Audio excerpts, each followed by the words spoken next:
morning, Good afternoon. good evening, wherever you are on our amazing planet. The name of today's not a show, podcast, excuse There me. you go. There you go. I'm a little archaic, is That's the Trick. So what's the trick?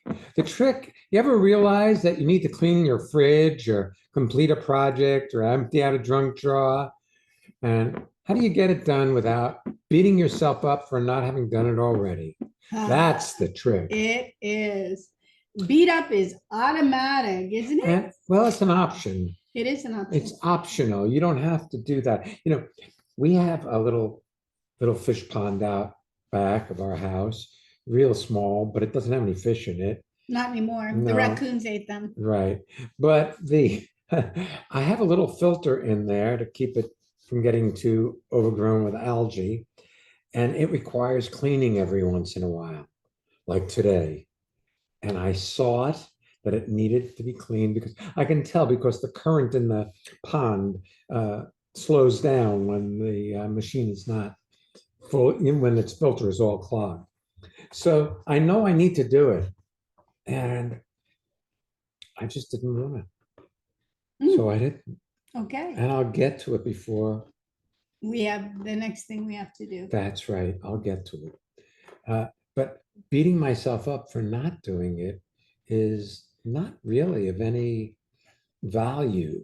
I mean, this is the thing. You can only get done in a day what you get done in a day. So beating yourself up for not doing more than you get done does not support you in getting more done. I have a question. Yes, dear. I know, yes, you can say I don't want to, or I didn't want to. I'm not sure that was a true characterization of the totality of this project, because I'm not particularly used to you not wanting to do something and then not doing it. It's not either necessary in this moment, appropriate in this moment. Clearly, we're doing this podcast today. We've done another podcast. There have been all of these other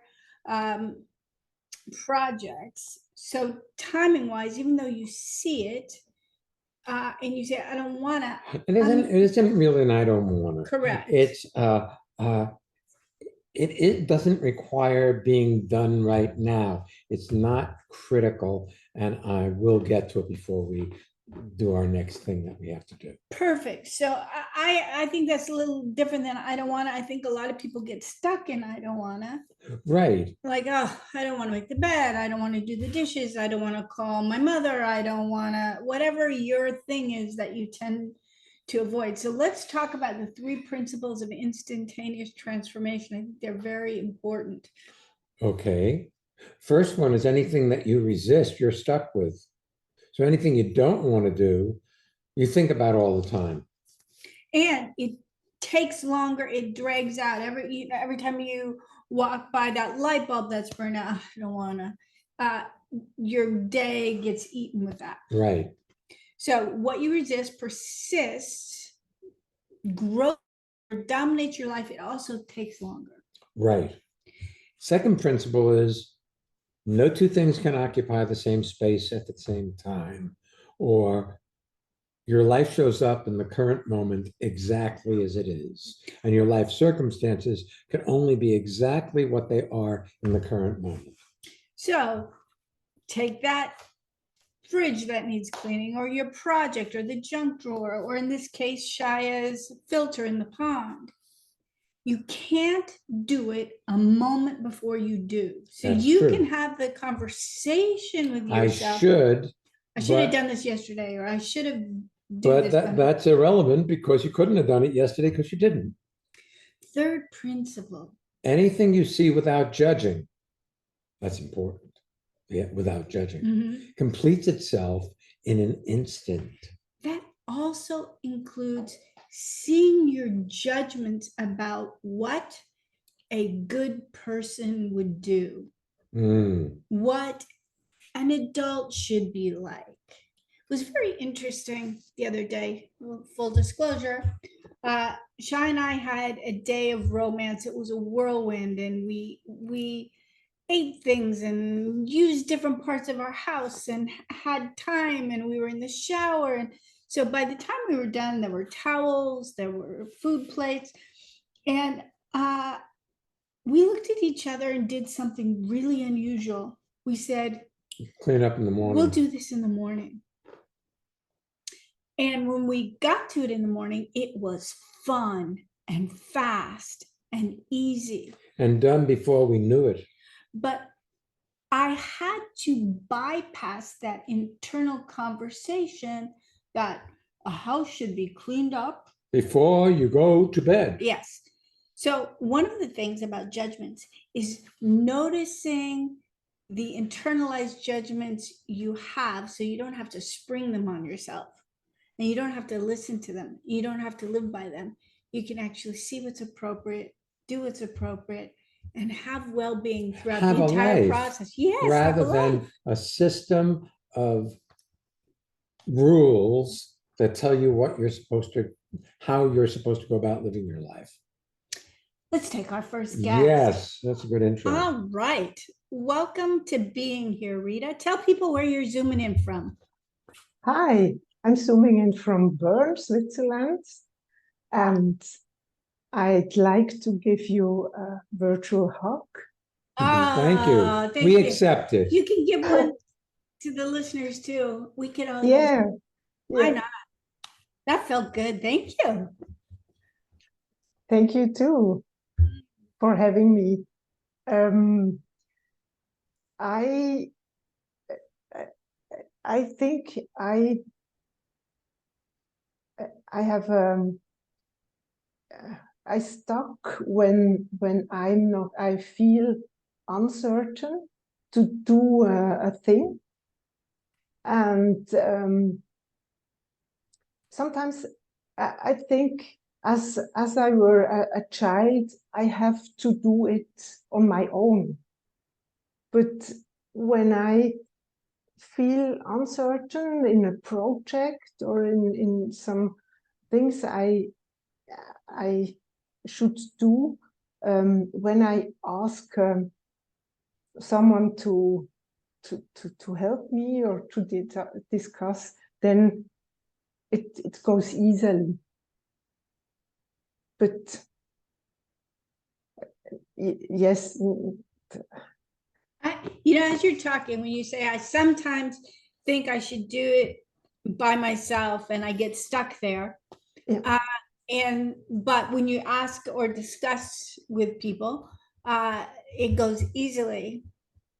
I really love social interactions with my friends, and I include Shya in that as my friend. He's not only the love of my life and my partner and all that great stuff, he's my friend. So if I have a conversation that plays in a loop, Rita, where I'm thinking, oh man, I have these different things I should do, or I have a project and I'm not sure where to start, I love just having a conversation, not necessarily because I have something I quote need to work out, but because that's what it's in the forefront of my mind, and we're just chatting and talking, and it always relieves the pressure, the idea that it should have been done by now.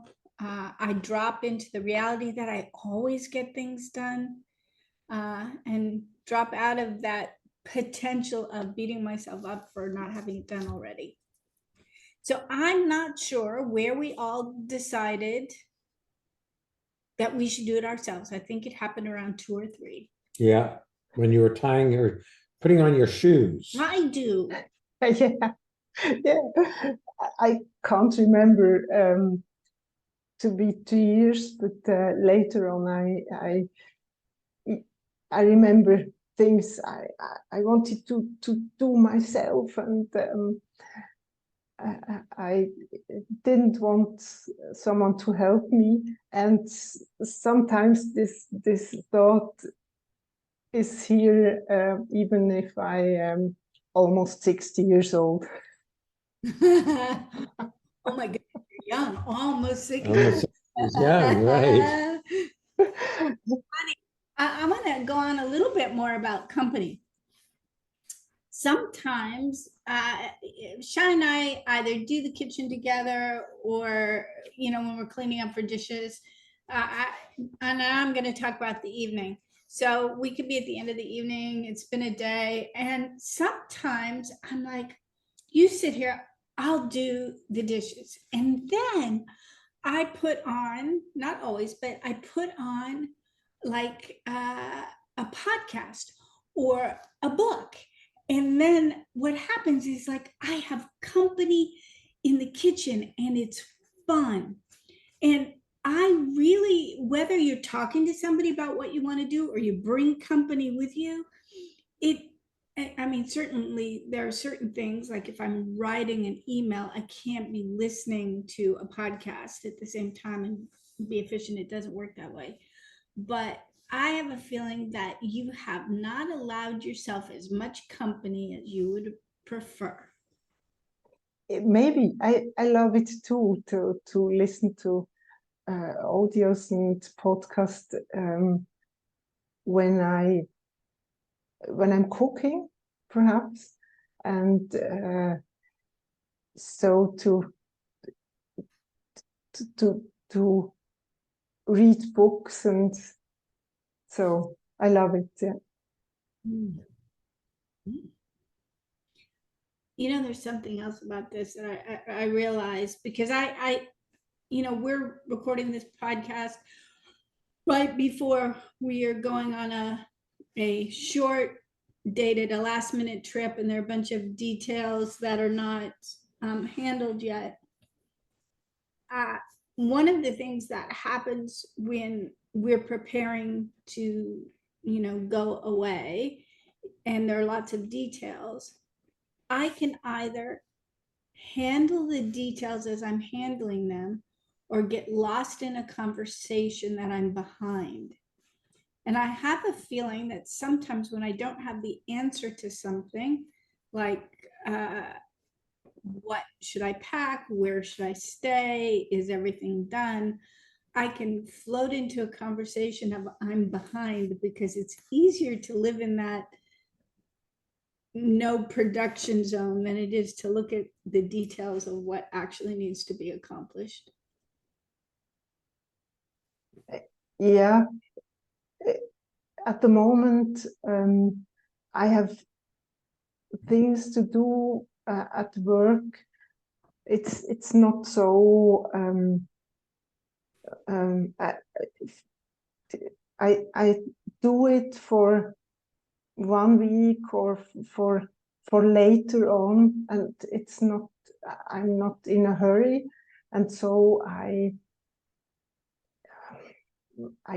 tend to procrastinate because it's not so urgent to finish projects, and sometimes I feel not so good because I think when I should be finished, when I Right, you said it should right. have done it. You said, Yeah. sometimes I feel not so good because I think. And that's really where it's at. When you get lost in your thoughts about what you should be doing, could be doing, need to do, rather than look and see what needs to be done in the current moment, that's when you get lost. Yeah, yeah, And, maybe exactly. procrastinate, but maybe your time fills with other things and you don't actually need to put your full attention to it till it's actually time to do it.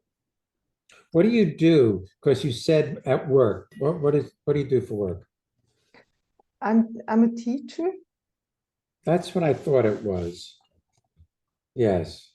and at the moment I have for 2 weeks no school, and so I have to prepare things for later on. Yes. Well, How long have you been a teacher? Oh my God.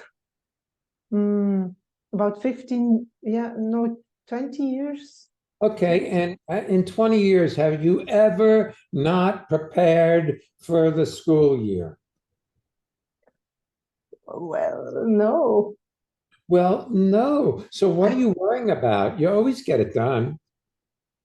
But maybe Rita, it's time to tell yourself the truth.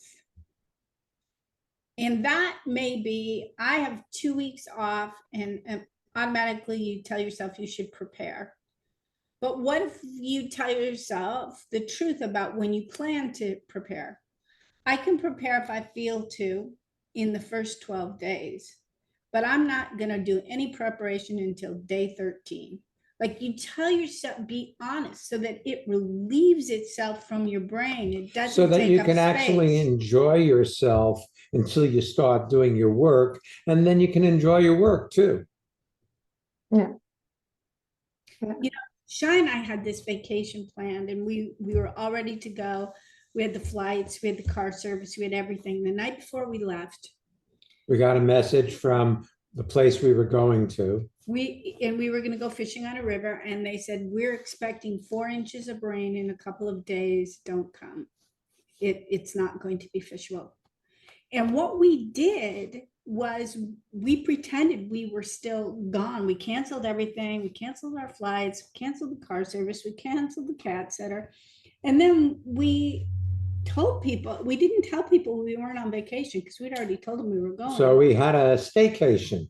We stayed at home and we were on vacation. And what was really neat about it, Rita, is I have always had projects.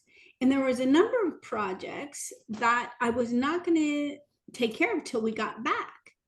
And there were days where I just thought, oh, this is going to be fun. I handled financial things that have been sitting around for like a year.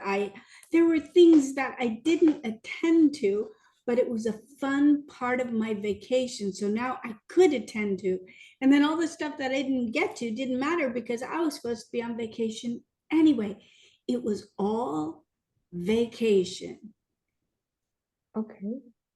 And you can do that in little drabs too, part of it too is at the end of the night, when I'd gotten into a rhythm of actually accomplishing things and doing things, and I really had that point of I don't wanna, which is really code, I think, for I'm tired, or maybe it's time to stop, or whatever that meant. I didn't force myself to keep going when it wasn't necessary. Yeah. That sounds really good. Yeah. I mean, truthfully, when you're not really up for doing something, doesn't it take you a lot longer to do it? Yes, yes, it's true. Yeah. One other thing, while I'm thinking about it, I hope I'm not speaking too much here, No, go right ahead. but I'm listening. I had this, I lost what I was going to say. You listened to me and then it just went away. It was very cool. That's right. And we were talking about the art of listening last week. So well done. Thank you very much. But yeah, if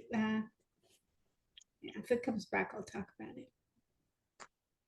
it. So I gonna have fun and relax a little bit and It came do back. what I'm doing and Notice you say you're going to relax a little bit. okay. I'll tell you what came back. So we suddenly had this 3-day or window where we were not supposed to be here, and we had nothing on our schedule. And I noticed I wanted to fill the schedule with activities that were normal to me, that would make me feel more comfortable and potentially comfortably stressed with all I had to do.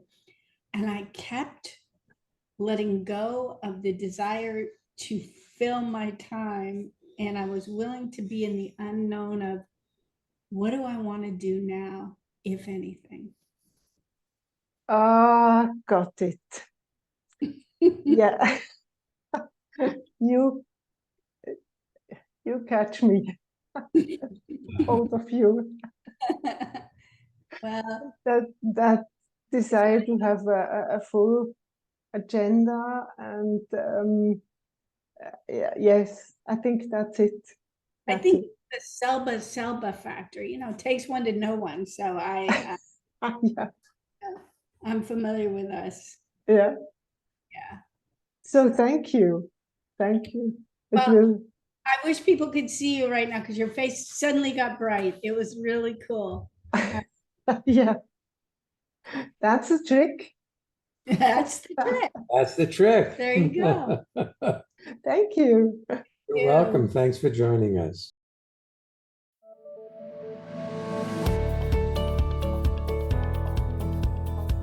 Hey, it's time for the listener feedback spotlight. It's where we get to hear from people in this amazing listenership and transformation community talking about what's happening in their lives.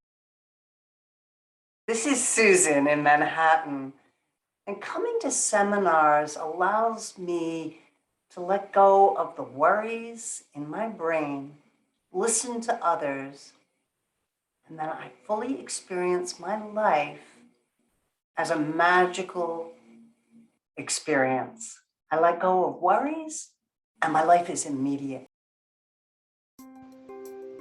Do you want to have well-being with consistency? Connect with people all over the world from the comfort of your own home at Ariel and Shya's lively interactive Living Made Easy virtual seminars. Join any of their 2-hour online events or take a deep dive into the magic of being you at a virtual weekend seminar. Come on, let's connect. Find out more and register at transformationmadeeasy.com.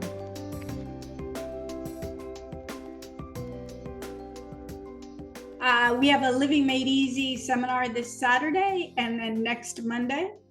If you're not listening to this, in real time, just go to our website and see what's upcoming next. For those who are listening to this in relatively real time, as in the week or two that it comes out, we have an upcoming weekend seminar. The Freedom to Breathe and the Art of Being a Healer. It's a camp away at Camp Tecumseh, where it's an overnight, Friday night, Saturday, and Sunday. And should be the height of the leaves turning, and it's going to be fun to be out in the wilderness. I remember when I looked at the rooms the very first time, and Karine was in from Switzerland, and she went over we were looking at how many beds were in each room, and a lot of the beds have Double-decker bunks? bunk beds. And I remember her going and going, oh, this is like when I was a kid. Can I have this room? And then we'd go into that. No, can I have this room? It was like so much fun. You're invited. It should be beautiful. The particular course we have is super special. Freedom to Breathe, Art of Being a Healer. I was speaking to someone today via email. I haven't told you about it, but his mom is really heavy into her dementia stage and sundowns at night, meaning she gets very anxious and loses her grasp of reality. And I was remembering all the people who have told us that the Freedom to Breathe made it be so much easier to be with their loved ones when they were going through situations like that. Yes, an end stage life and that type of thing. And for me on a day-to-day level, just the freedom to breathe, reclaiming your sense of wonder. It's a virtual seminar that's going to be done both in English and translated into German for our German-speaking friends in Europe. But for instance, it's November 18th and 19th. Like having Rita with us today was so lovely. And I could also see her having to pull to find some of her English words. Yes. And I love having seminars. Like the Saturdays are all bilingual. We have one Monday or Tuesday a month in the European timeframe, in the evening that's bilingual, and also this particular virtual seminar so that it's restful for People who don't have English as their primary language. New Beginnings is happening in January on the 6th and 7th if you want to plan on starting the new year with transformation. Costa Rica 2024 is upcoming in January. It's open for registration. There is a prerequisite that you attend the seminar, a weekend seminar with us during the year. And we have heard over and over again that this year's calendar for 2024 is the Best ever. Best ever, and it includes the last quarter of 2023. So you can find out more about any and all of the things we have to offer, including signing up for our newsletter with blogs and those type of things at transformationmadeeasy.com. I have one other thing to mention for our European listeners. We have been for a while now, in case you have missed it, all the blogs that go out are being translated by these wonderful, wonderful people who want to make it accessible for their friends into German. So you can access it in German as well, or send it to your friends if they are German speakers. Should we take our next guest? I think it's a good idea. All right, Ursula. Ursula. Welcome to being here. Hi there. Hello, hi. It's so Hi. nice to see you and hear you and listen to you. It's nice to see you too, my dear. Tell people where you're zooming in from. I'm zooming in from St. Gallen in Switzerland. That's the eastern part, very close to the Austrian and German border. How close are you to Rita? 2.5 hours by train. Okay. Pretty on the other side of Switzerland, since we're such a small country. Which border did you say we're close to? Close to Germany and Austria. And in Switzerland, close to Zurich. That's only 1 hour. Okay. Yeah. Yeah, it's a beautiful part of the country here. Yes, we know. We've been to your we home. visited you. Yeah, your studio. I know. It's lovely. Yes. It's such a, it was so lovely. I listened to the first part, and I listened to what you had to say, you know, about people getting old and sick. And there were so many things that came to my mind, that thanks to transformation, it was possible for me to be with. It just came back to me when you were mentioning this mother of one of your friends.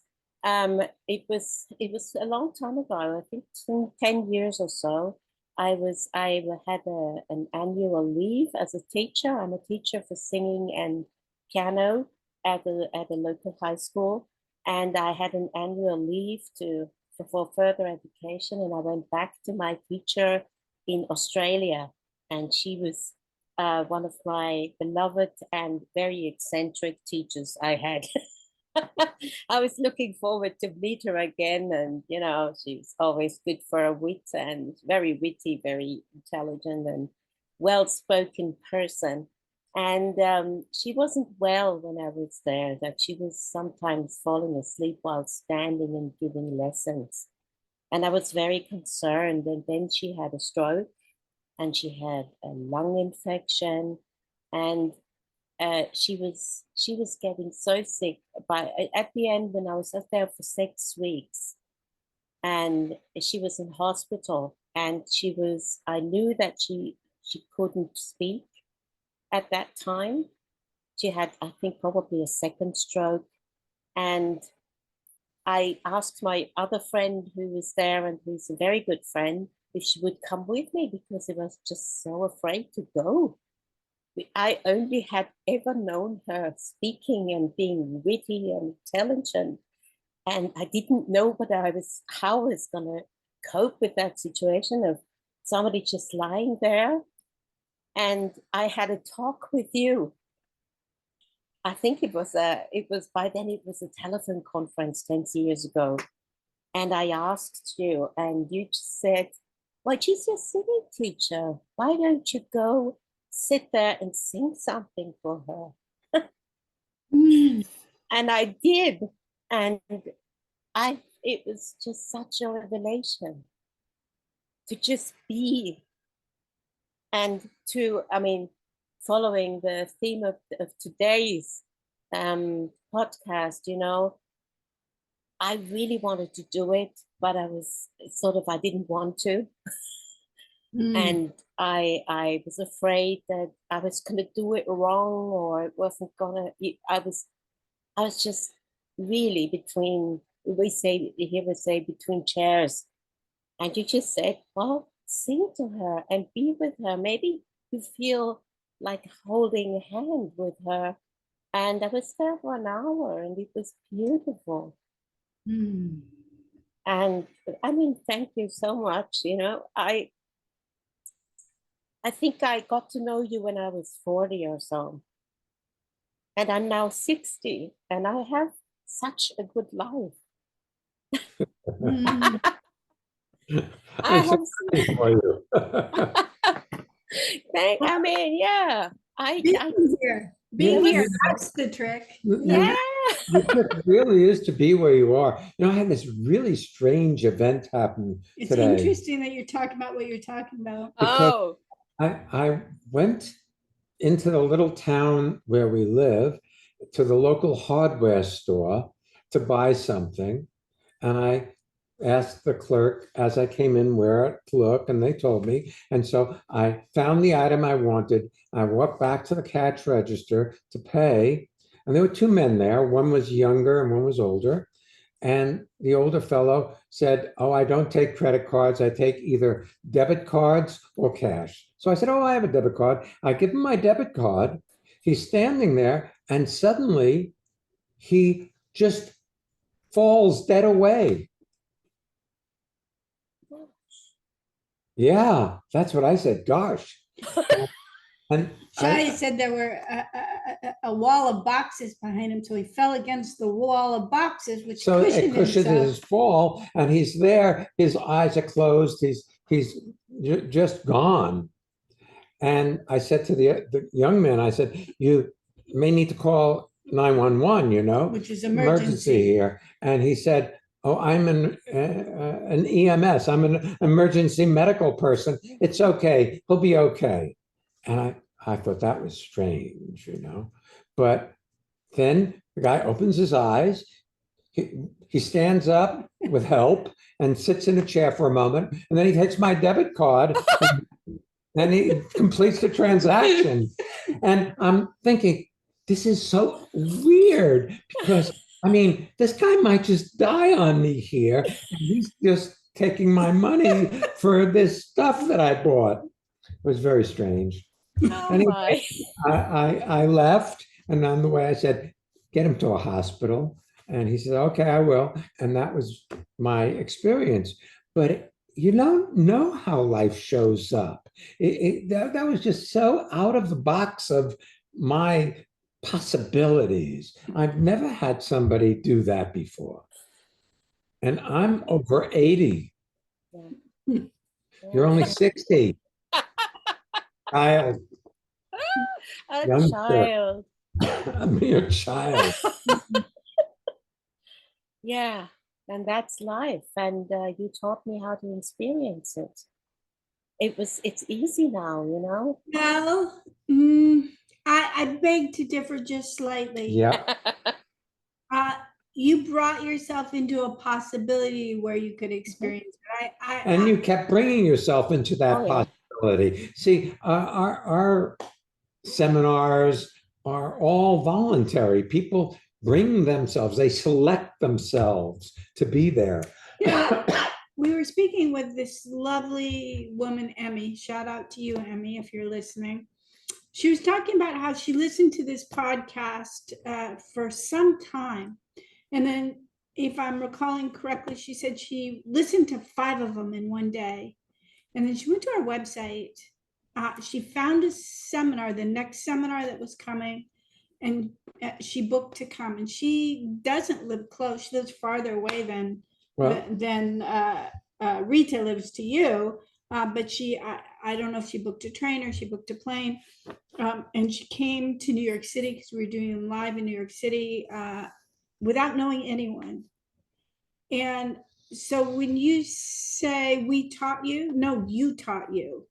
You did that. Brought yourself to an environment where you could discover how to be you rather than what you were taught to do in the culture you grew up in. And also, when you're discovering how to be you, you learned how to be you, not in opposition to what you were taught, but including all that so that you could have the richness of your heritage without the constraints. Yeah, that's exactly how it feels. It's I didn't know that existed before.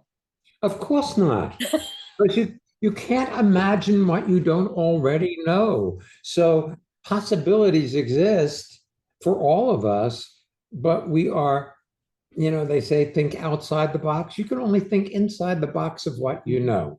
You can experience outside it, like a whole new experience. But thinking is recycled. Yeah, that's recycled old stuff. Yes, yes, that's true. And you said something in the beginning of this podcast, like it's what was it? When you were talking about, not first you said I didn't want to do what I saw that I needed doing, and then it was about, involuntary, like it's voluntary, and it didn't need to be done right now. Mhm. And that is something that was completely new for me, that this would work, that I would see it the next day again, and I could see it with new eyes and with new energy. And I could leave that whole beating myself up part out of it. Yes. That is so new. Yeah, there's a difference between registering things in your environment that are now going on to a virtual mental list of things that need to be completed or perhaps written down or scheduled in. There's a difference between that and going, oh, I got to do that. Because in the, I got to do that is an embedded complaint. I need to get to that. I don't have time. I should have done it already. There's a quality as opposed to, okay, that's ready to be done. Right. Yeah, yeah. It's amazing. I'm currently with a friend of mine, Sandy, you know her. She's helping people organize their homes or whatever they want to have organized. And I'm working with her, and I had my first meeting with her after I heard so many friends rave about her. And I said, my office is just such, it's a battlefield. And she said, well, you can send me some photos. And I went like, oh, I need to photograph that mess. And she said, it's just for a before and after, And so you can actually see what's happening after. So I thought, okay, just, breathe and take a photo. And so we had a first session, and I was prepared to hear, you need to do this, and then you need to do that. And maybe, you need to figure out this and that. And she said, well, how about you just do 10 minutes every day? And I said, 10 minutes? That's not going to do anything. And she said, well, and then I heard myself how I had said that and said, okay, let's try it. There's nothing lost but in trying. So we did 10 minutes, and I can see my tables again. And I had huge chunks of things I just let go and put away or give away, and I'm still I'm still at it, but it's just, and it's the trick here was too 10 minutes. It's really quick. It's not, I can do 10 minutes even if I'm tired. I can just play a bit with paper and stuff and look at it, and maybe it doesn't go far. And after 10 minutes, my clock goes off, and whatever I do after that is voluntary. Because most of the time I did like 40 minutes, 50 minutes, 60 minutes, 33 minutes, 18 minutes. And because I just do that yeah, finish that pile, while I'm at it, because I mean, I was in the juice of it. And sometimes it was just 10 minutes and I was, yes. And it's just such a You know easy what way to live. about Ursula Huh? is what you're talking about is being kind to yourself. Yes.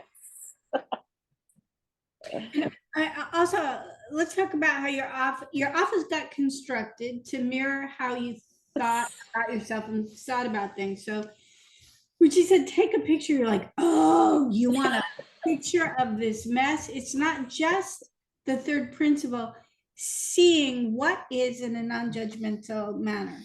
And as you've been working with Sandy, who's coming at this obviously from a transformational perspective, so are you, where of course you go, oh no, 10 minutes isn't enough. I have to work, work, work. That's what I was talking about those internal ideas of how you need to accomplish things. I really love when I have a lot of different things I'm bouncing around between. From time to time, I'll go, oh, let me do this for 10 minutes. And I set that timer. And then I don't have to think about, do I want to? What about the laundry? What about the, I'm just actually fully released. It's so much fun. Yes, it's a game. Well, your Yeah. whole life can be a game. Yes. Yes, it's wonderful. I love you articulating this so well, because I have a feeling a lot of people look around and have areas they've designated as Well, they messes. get overwhelmed with what seems to need to be done, and they do nothing. I know, I did that, yes. Yes. Which is a strategy. Yes, oh yeah, It can save you from all sorts of things. that's true, yes. Yeah. Yes, you actually, you're practicing looking away. Right. No. But Yes. actually, I think it's less looking away and practicing being hard on yourself. Yeah, yeah. You know, because you purposefully do it and then tell yourself that you're doing it Mm. wrong at the same time. Yeah. And you weren't ready for Sandy to offer you another option a moment before you were. Yes. Yes. Yeah. It's Wonderful. And you know what?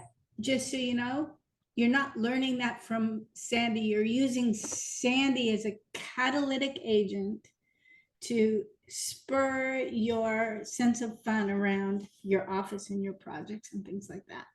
Mhm. Yep. Pretty awesome. Yes, you are. Yeah, you are too. Thank you. Well, that was fun. Yes, thank you so much. If you want to be a guest, it's like Rita or Ursula. Of Ursula. course, you won't be like them. You'll be like yourself. You're welcome to go to transformationmadeeasy.com/being here and find out how. Next week's podcast. Reclaiming your sense of wonder. Ooh, I'm so happy we're doing that. Yes. We'll be back next week. So come on back. And don't miss Being here.